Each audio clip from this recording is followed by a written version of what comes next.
Shalom, selamat pagi saudara-saudara yang dikasihi Tuhan Yesus Kristus. Selamat berjumpa dalam renungan pada pagi hari ini. Doa dan harapan saya saudara semua ada dalam keadaan yang baik, sehat, penuh sukacita, dan berlimpah berkat Tuhan. Sebelum kita mendengarkan renungan firman Tuhan, mari kita berdoa. Bapa yang baik, Bapa dalam nama Tuhan Yesus Kristus, Tuhan dan Allah kami yang hidup dan benar, Allah yang layak dipuji disembah. Kami bersyukur untuk berkat kemurahan-Mu. Tuhan sudah melindungi kami dari malam hingga pagi ini. Terima kasih untuk kesempatan hidup yang Tuhan berikan. Kami mau pakai ini bagi kemuliaan Tuhan.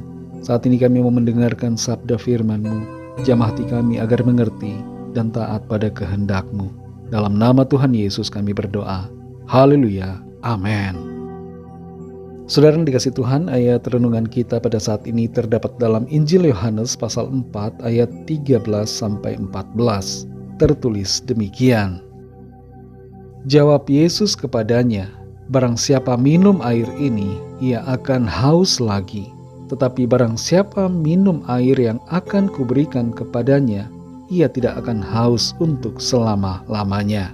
Sebaliknya, air yang akan kuberikan kepadanya akan menjadi mata air di dalam dirinya yang terus-menerus memancar sampai kepada hidup yang kekal. Saudara yang dikasih Tuhan, di sebagian besar wilayah Timur Tengah, konflik antar negara bisa terjadi hanya gara-gara air. Mesir dan Sudan pernah berkonflik sampai mereka harus membuat perjanjian tentang penggunaan air Sungai Nil. Dan bukan hanya di Timur Tengah saja, Kirgistan dan Tajikistan pernah juga berkonflik karena rebutan air. Mungkin kita tidak pernah memandang air sebagai sesuatu yang sangat berharga, tapi di wilayah yang bersuhu panas dan berkarakter gurun, air merupakan komoditas yang sangat dibutuhkan dan krusial. Betapa air sangat penting dalam kehidupan kita manusia. Dalam Yohanes 4 ayat 13-14 ini terdapat kisah percakapan antara Tuhan Yesus dengan seorang perempuan Samaria yang sedang menimba air di siang hari. Kepada perempuan itu Tuhan Yesus menyampaikan tentang air hidup yang ia tawarkan bagi semua orang. Perempuan Samaria itu awalnya datang ke sumur untuk mengambil air yang fana, tapi Tuhan menyentuh hatinya dengan perkataannya yang penuh kuasa tentang air kehidupan. Percakapan dengan Tuhan Yesus itu pada akhirnya membuat perempuan ini mengalami transformasi dari kehidupannya yang tidak benar dan menjadi seorang yang menjangkau jiwa-jiwa di desa tempatnya tinggal. Dari ayat-ayat ini kita mendapatkan beberapa rema penting dari firman Tuhan. Pertama, air dalam konteks ayat ini mewakili kebutuhan dasar manusia, yaitu rasa haus dan dahaga dalam kehidupan yang fana ini. Tuhan Yesus menunjukkan bahwa dunia ini tidak mampu memenuhi dahaga rohani kita yang sesungguhnya. Apapun yang kita kejar atau upayakan di dunia ini, apapun yang ditawarkan dunia, pada akhirnya tidak akan memberikan manfaat dan kita akan tetap merasa kosong dan haus lagi. Yang kedua, Tuhan Yesus menawarkan air yang akan memuaskan dahaga kita selamanya. Air yang diberikannya adalah air kehidupan yang abadi. Ini berbicara tentang anugerahnya yang memampukan kita untuk hidup dalam persekutuan dengan Allah dan menerima anugerah kehidupan yang kekal melalui iman kita kepadanya. Air kehidupan yang ditawarkan oleh Tuhan Yesus tidak hanya memuaskan dahaga kita sesaat, tapi memberikan keselamatan, pemulihan, dan hidup yang berkelanjutan di dalam Kristus. Yang ketiga, Tuhan Yesus mengajak kita untuk minum dari air yang diberikannya dengan iman yang sungguh-sungguh. Tuhan Yesus menghendaki agar kita mempercayai Dia sebagai Allah yang telah datang untuk memberikan kita hidup yang kekal. Saat kita menerima air kehidupan ini, saat kita percaya kepada Tuhan Yesus, maka Roh Kudus bekerja dalam diri kita dan memberikan kita kepuasan serta kesegaran rohani yang tidak terbatas. kita akan mengalami sukacita dan damai sejahtera yang dikerjakan oleh Tuhan dalam hati kita. Saudara yang dikasihi Tuhan, jangan cari kepuasan dan pemenuhan dalam hal-hal yang sementara dan fana di dunia ini.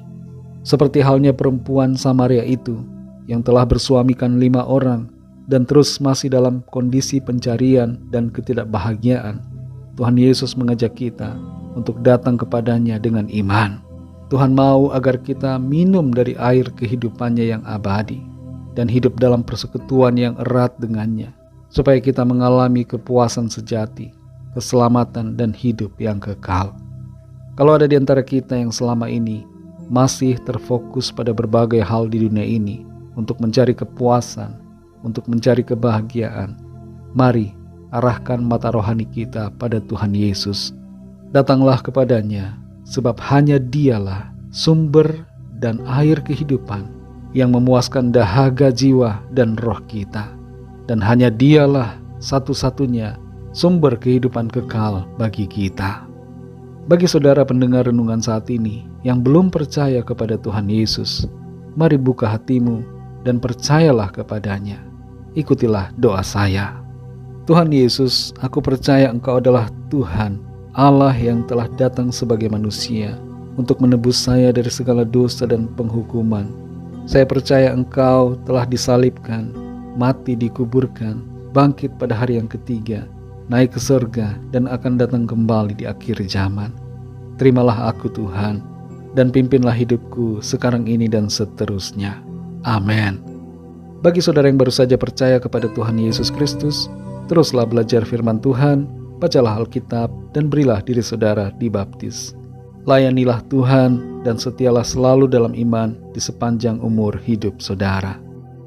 Bagi saudara semua pendengar renungan hari ini, mari kita berdoa. Kami bersyukur kepadamu ya Bapa dalam nama Tuhan Yesus Kristus. Karena Engkau, kami memiliki kekuatan, kesegaran.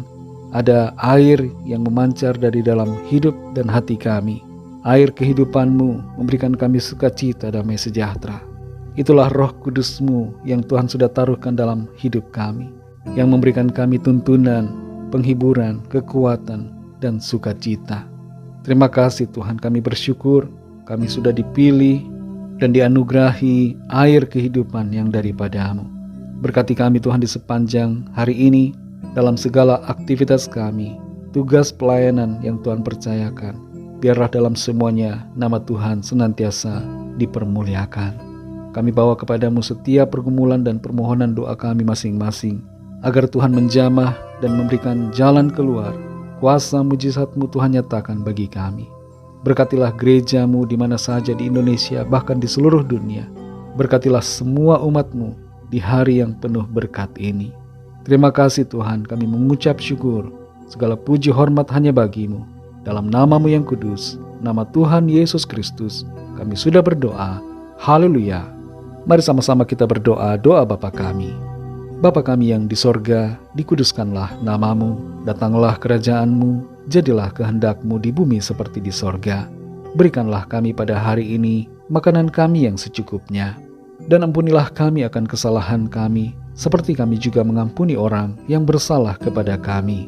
Dan janganlah membawa kami ke dalam pencobaan, tetapi lepaskanlah kami daripada yang jahat, karena Engkaulah yang punya kerajaan dan kuasa dan kemuliaan sampai selama-lamanya. Amin.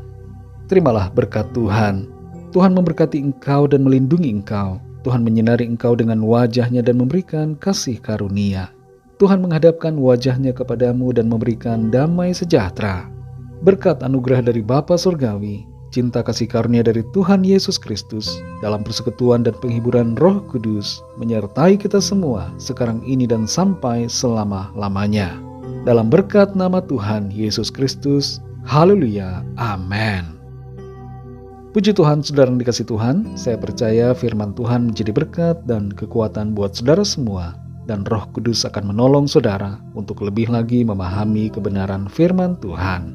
Tuhan Yesus memberkati saudara semua. Sampai jumpa dalam renungan yang berikutnya. Haleluya.